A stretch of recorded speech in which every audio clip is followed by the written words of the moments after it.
আসসালামু আলা রাসূলিল্লাহ বাদ।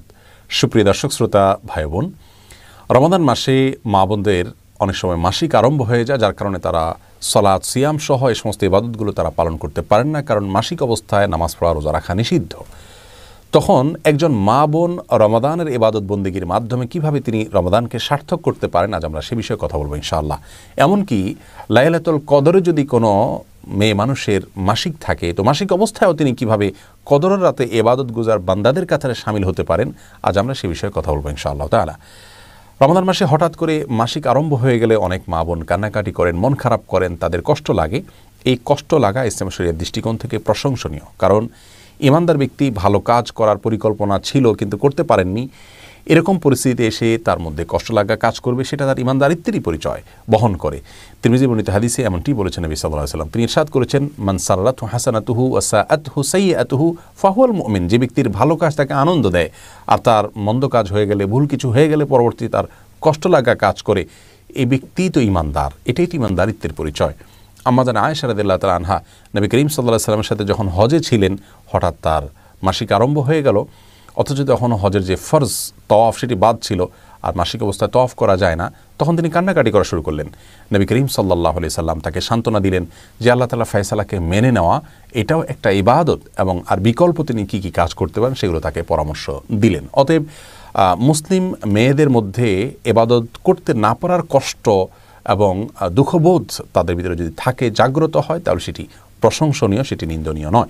তবে সেটি যদি হাউতাসের পর্যায়ে চলে যায়, ভৎসনার পর্যায়ে চলে যায়, তাহলে কিন্তু আবার সেটি গুনাহে পর্যবসিত হতে পারে। সাধারণ দুঃখ লাগা বা কষ্ট লাগা এটা হতেই পারে, বরং ভালো। একজন ঋতুবতী নারী রমাদান মাসে ঋতু অবস্থায়ও যেভাবে তার ওই সময়টাকে তিনি সফল এবং সার্থক সময় হিসাবে কাটাতে পারেন এবং রূপান্তর করতে পারেন, তার জন্য আমরা কয়েকটি পরামর্শ দিতে চাই। প্রথম পরামর্শ হলো, আল্লাহর ফয়সালা মেনে নেওয়া। এটা কিন্তু ইবাদতের গুরুত্বপূর্ণ একটি পার্ট, বরং মূল পার্ট বলতে পারি আমরা। ইবাদতের মূল কনসেপ্টটাই হলো আল্লাহ রাব্বুল আলামিনের সমস্ত আদেশ নিষেধ, আল্লাহর সমস্ত সিদ্ধান্তগুলোকে মেনে নেওয়া। অতএব আপনাকে আল্লাহ রাব্বুল আলামিন মাসিক দিয়েছেন, অসুস্থতা দিয়েছেন, শারীরিক দুর্বলতা দিয়েছেন, আল্লাহর এই ফয়সালাকে যদি আপনি হাসি মুখে বরণ করে নেন, তাহলে এটা কিন্তু একটা বড় ধরনের ইবাদত হয়ে যাচ্ছে। বিধায় সেটিকে আমাদের মাথায় রাখতে হবে, এবং সেই সাথে এও মনে রাখতে হবে যে নবী সাল্লাল্লাহু আলাইহি ওয়াসাল্লাম ইরশাদ করেছেন, কোনো ব্যক্তি যদি সুস্থ অবস্থায় কোনো ইবাদত করে থাকে, হঠাৎ তিনি অসুস্থ হয়ে যান, যেটা তার হাতে নয়, এমন কিছু সমস্যা চলে আসে, তখন সুস্থ স্বাভাবিক অবস্থায় তিনি যে ইবাদতবন্দি করতেন, অসুস্থ এবং অস্বাভাবিক পরিস্থিতিতে পড়ার কারণে যে ইবাদত করতে পারছেন না, আল্লাহ তাআলা তাকে স্বাভাবিক অবস্থায় যে ইবাদত করতেন সেরকম সওয়াব দান করবেন। অতএব মন খারাপ করবার মতো বিষয় নয়, এবং অস্থির হয়ে ব্যাকুল হওয়ার বা ভৎসনা করার মতো বিষয় নয়, বরং সবর করতে হবে, আল্লাহর ফয়সালাকে মেনে নিতে হবে।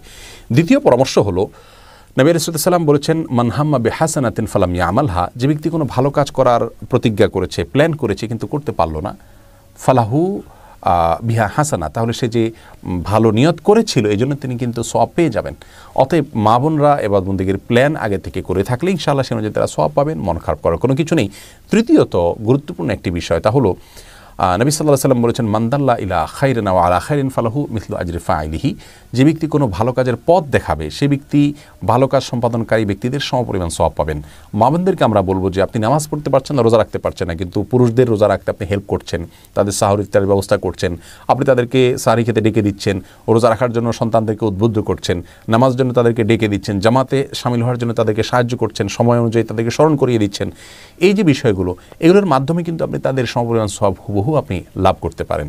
সেই সাথে কিছু ইবাদত আছে যে ইবাদতগুলো আসলে সাধারণ অবস্থায় আমার দ্বারা করা হয়ে ওঠে না, এমনকি পুরুষরাও, আপনার বাসার পুরুষরাও হয়তো করতে পারছেন না, সেই ইবাদতগুলোকে আপনি টার্গেট করুন করে মাসিক অবস্থা সেগুলো করুন, তাহলে পুরুষদেরকেও আপনি পেছনে ফেলে সামনে অগ্রসর হয়ে যেতে পারেন। আল্লাহ তাআলা আমাদের সকলকে ইবাদত বন্দেগীতে প্রতিযোগিতামূলকভাবে অগ্রসর হওয়ার তৌফিক দান করুন।